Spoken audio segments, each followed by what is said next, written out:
Скачането от статично място върху издигната платформа има много оригинално име. Познайте какво е. Да, скок от място.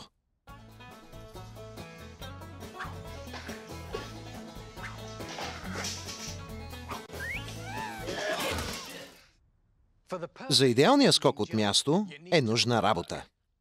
Това не е мотивационна реч. Говоря за теоремата за връзката между работата и кинетичната енергия. Колкото повече работят мускулите на краката, толкова повече кинетична енергия се натрупва, докато се отблъсквате от земята и толкова по-високо скачате. Можете да скочите още по-високо, ако използвате движение в обратна посока.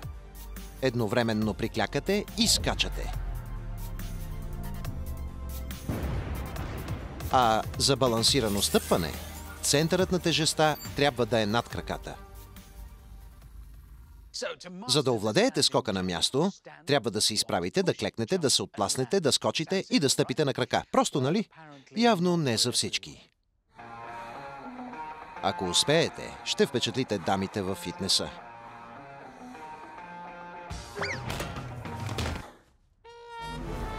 Ако не успеете, няма. Но честно казано, трудно се овладява.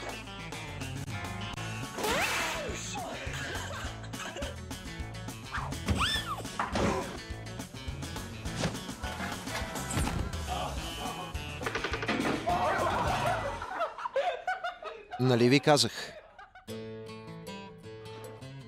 Той се справя добре. Прикляка, за да увеличи работата. Контролира центъра на тежестта. Всичко е идеално. Май, прибързах. Платформата ми се вижда висока. Ще му е трудно, но дали ще се справи? Не успя.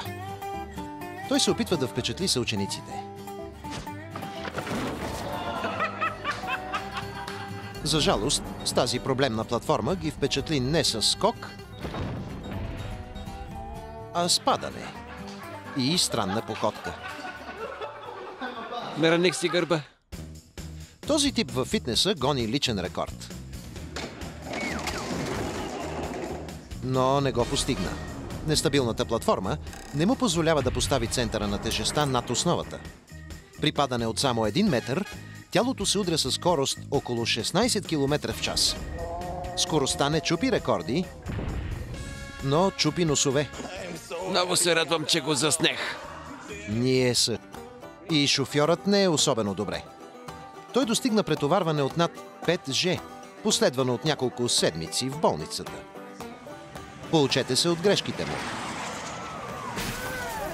Не опитвайте това. Теория на глупостта.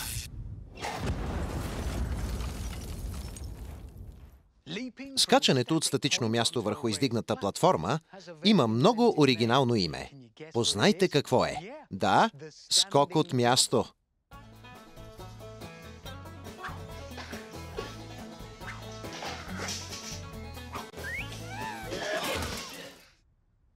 За идеалния скок от място е нужна работа.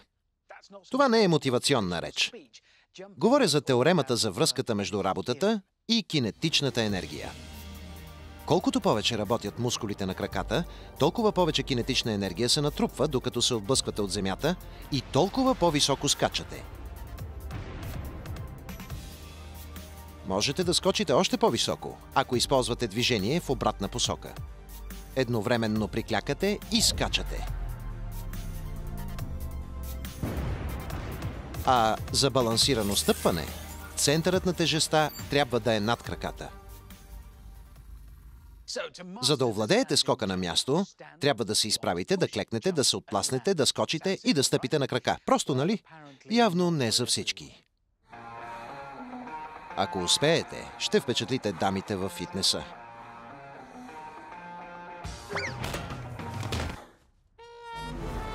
Ако не успеете, няма.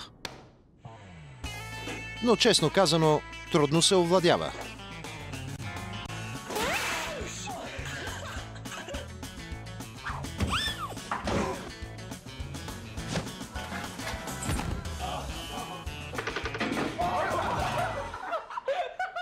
Нали ви казах? Той се справя добре. Прикляка, за да увеличи работата. Контролира центъра на тежестта. Всичко е идеално. Май, прибързах. Платформата ми се вижда висока.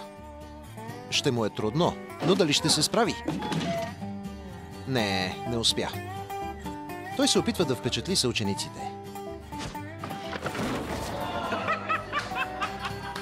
За жалост, с тази проблемна платформа ги впечатли не с скок, а с падане и странна походка. Наранех си гърба. Този тип във фитнеса гони личен рекорд. Но не го постигна. Нестабилната платформа не му позволява да постави центъра на тежестта над основата. При падане от само 1 метър, тялото се удря със скорост около 16 км в час. Скоростта не чупи рекорди, но чупи носове. Много се радвам, че го заснех.